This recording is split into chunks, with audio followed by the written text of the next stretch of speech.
Hello. This video is all about the law of attraction and using it with Vedic astrology to have a very powerful tool that will help you with your lives and manifest the life that you want to live, as well as why I chose to practice Vedic astrology and the difference between it and Western astrology. All my life, I have been very interested in learning all about spirituality, self-improvement, as well as how to live a life of abundance. And through the years, I have been blessed to have many fabulous teachers. From Deepak Chopra, I learned all about quantum physics, and I even became one of his certified meditation teachers. From the Yoga Works in Los Angeles, California, I became a certified yoga instructor. And then for the law of attraction, I had Napoleon Hill, Dr. Catherine Ponder, and Rhonda Burns.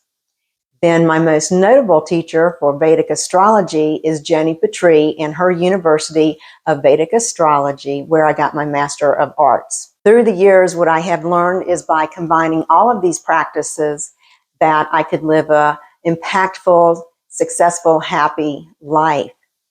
And what I realized was that the law of attraction actually is a spiritual practice.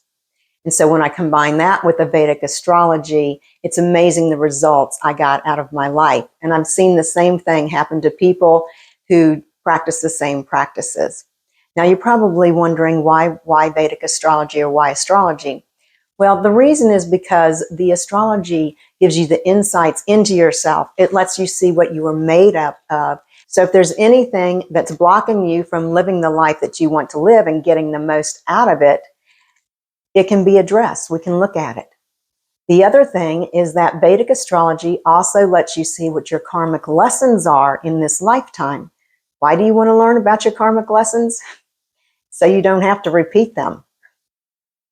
The other thing that it does is it gives you the timing of events and shows you when it's time to take rest and relaxation, or I call it a reset, as well as a time to go full-blown forward with your life and achieve all the great things that you want to, as well as it can help you see the direction to go in.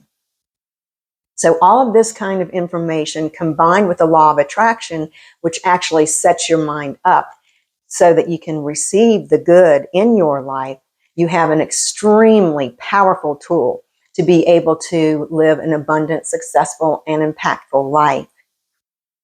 In fact, J.P. Morgan, the founder of the Morgan Bank, said, anybody can be a millionaire, but to become a billionaire, you need an astrologer.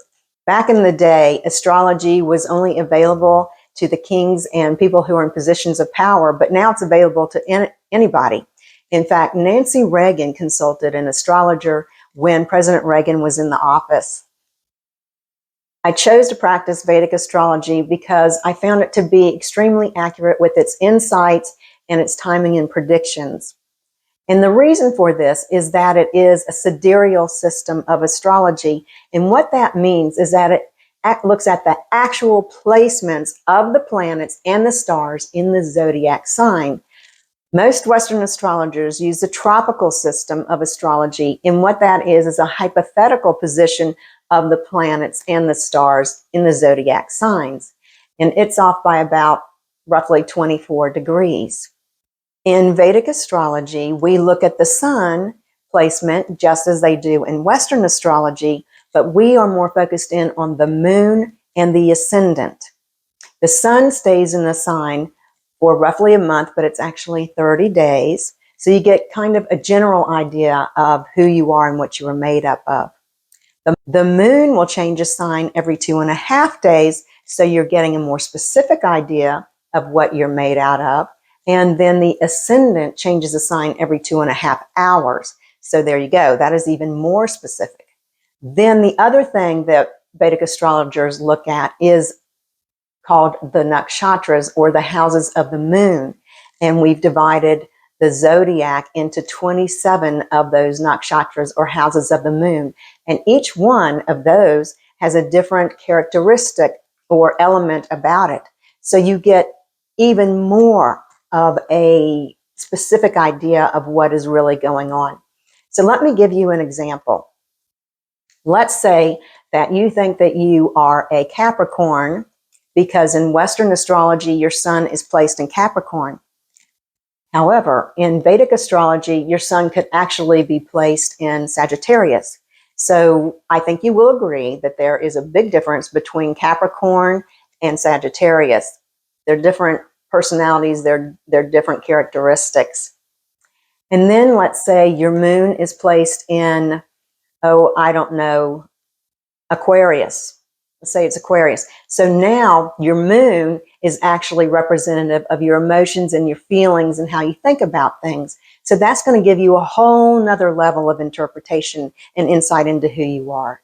And then let's say your ascendant is in Libra. And again, that is a whole nother interpretation.